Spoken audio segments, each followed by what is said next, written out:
For 7 years, he had been the city's most mysterious real estate agent. He never talked, never smiled, just sold houses. Customers called him Detector Man because he seemed to scan everything. But that day, when he found a suspicious bag in the old house, he didn't call the police, he called someone else. "Bomb expert?"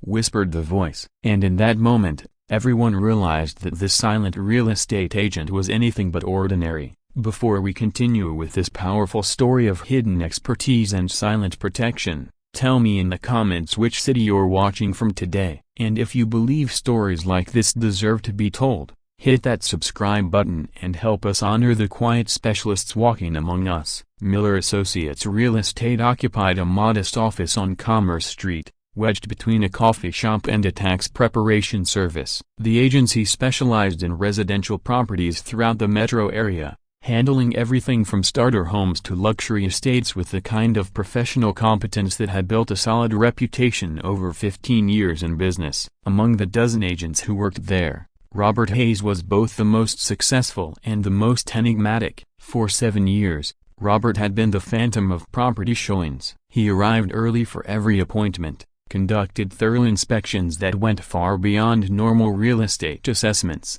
and closed deals with mechanical efficiency that impressed clients while puzzling his colleagues. He worked alone by preference, never partnered on listings, and never participated in the office social events that helped other agents build professional relationships. The other real estate professionals had developed their own theories about Robert's unusual working style. Most assumed he was just naturally detail-oriented, perhaps someone whose background in another field had taught him to be systematic about property evaluation. Others thought he might be dealing with social anxiety that made casual interaction uncomfortable. But the nickname that stuck, Detector Man, reflected a unanimous opinion that Robert approached property inspections with an intensity that seemed almost investigative. Robert had an obsession with structural analysis that went far beyond normal real estate due diligence. He would spend extra time examining electrical systems, checking foundation integrity, and evaluating security installations with the kind of focused attention that suggested he was looking for problems that other agents wouldn't even consider.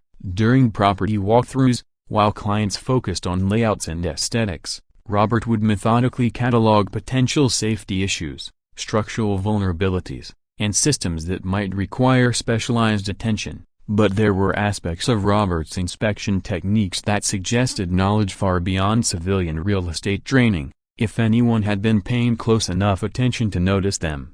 His approach to building assessment followed patterns that seemed more systematic than typical property evaluation procedures. When showing homes with unusual architectural features, Robert didn't just point out design elements. He conducted what amounted to a security analysis, examining side lanes, access points, and structural characteristics that could affect the building's vulnerability to various types of threats. His understanding of electrical and mechanical systems exceeded what was necessary for routine property evaluation. Robert could identify wiring configurations, security system components, and infrastructure installations with accuracy that impressed even professional contractors. He seemed to know instinctively which systems were standard residential installations and which had been modified for purposes that weren't immediately obvious. Most telling was his instinctive response to potential safety hazards that extended far beyond normal real estate concerns. When a client mentioned finding strange objects in basements or storage areas,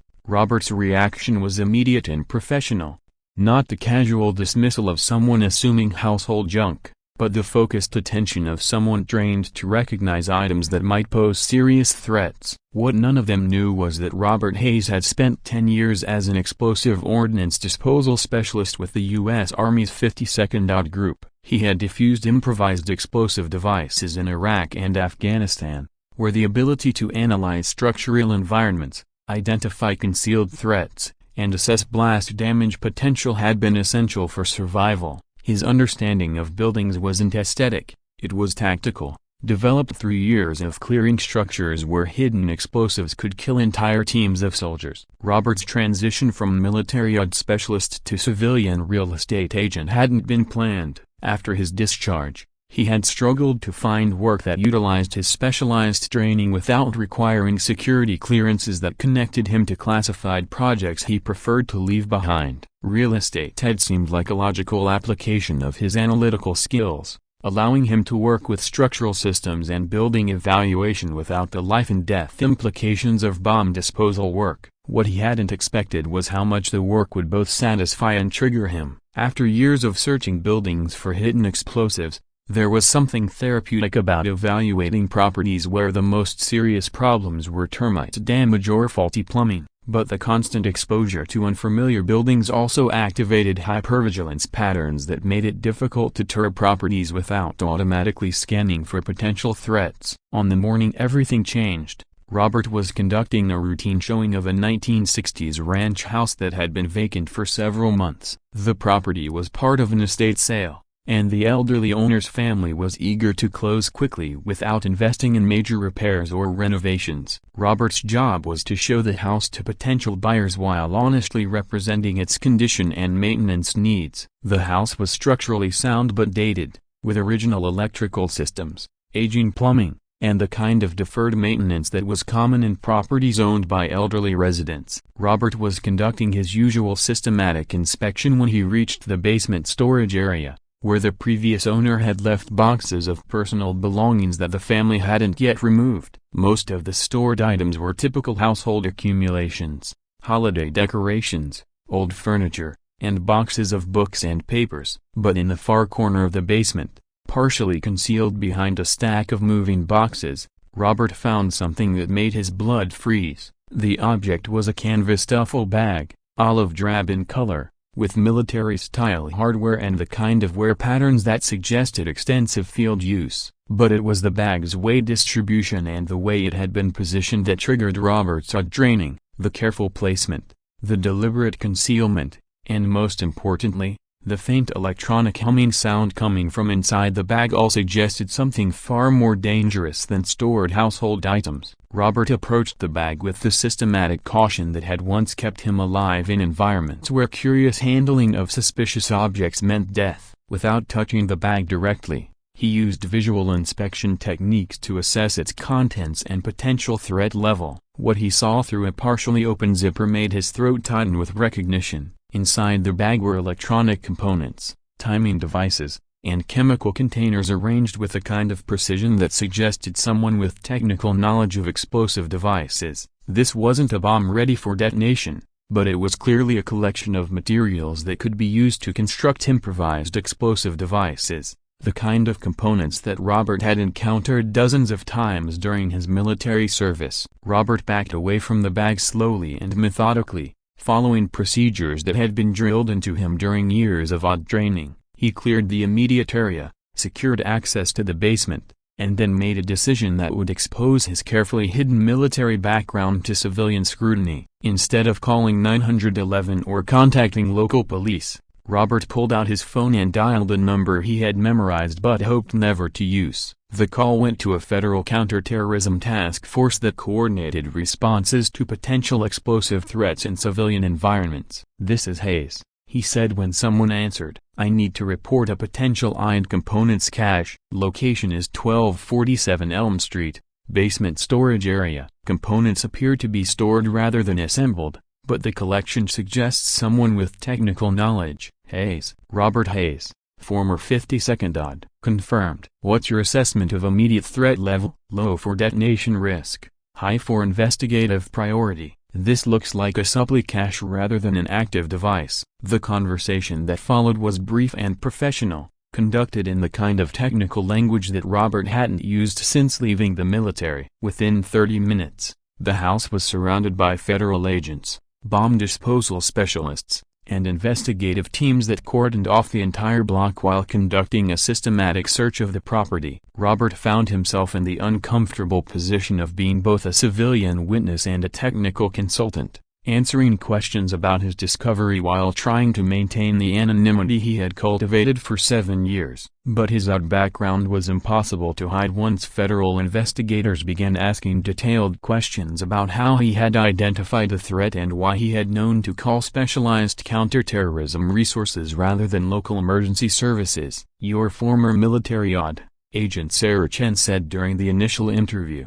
"It wasn't a question." "Yes, but I've been in civilian real estate for 7 years. And in 7 years, you've never encountered anything like this, number. And I hope I never do again." Agent Chen studied Robert's personnel file, which federal databases had provided within minutes of his initial call. 10 years with the 52nd Out Group, multiple combat deployments, exemplary service record. "Why are you selling houses instead of working in security consulting?" "Because I wanted to use my analytical skills for something other than finding things that explode." The investigation that followed revealed that the house's previous owner had been involved in domestic extremist activities, using the basement storage area to accumulate materials for potential terrorist attacks that had been planned but never executed. Robert's discovery had prevented those materials from falling into the hands of other extremist groups who might have completed the weapons construction process. After the scene was cleared and the investigation concluded,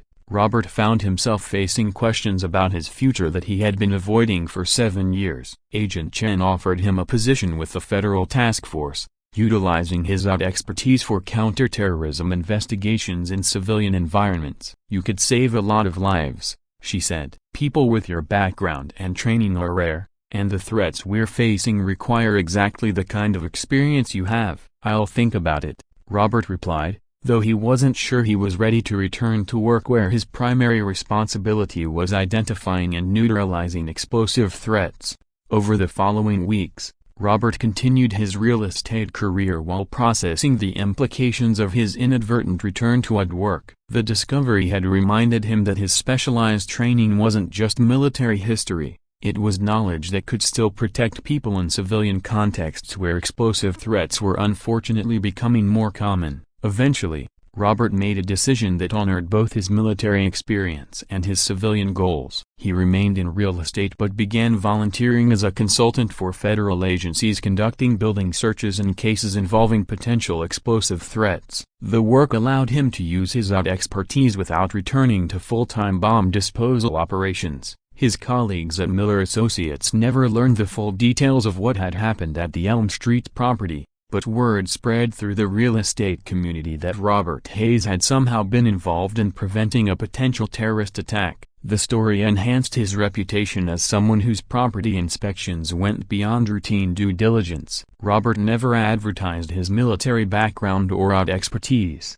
but he no longer felt the need to hide completely from his specialized knowledge. Sometimes the skills that had once kept soldiers alive in combat zones were exactly the skills needed to keep civilians safe in an increasingly dangerous world. So I ask you, have you ever encountered someone whose professional thoroughness suggested training and experience far beyond their apparent qualifications? Someone whose attention to detail hinted at backgrounds they couldn't discuss or didn't want to reveal? Share their story in the comments, because sometimes the most important expertise is hidden beneath the most ordinary occupations. If this story moved you, subscribe and help us honor the quiet specialists who carry life-saving knowledge from military service into civilian professions, because sometimes the most valuable skills belong to people whose real training happened in circumstances where attention to detail meant the difference between life and death. And next time you encounter someone whose competence seems to exceed their current role, remember that excellence often comes from experience that can't be easily explained but continues to protect others in ways they may never know.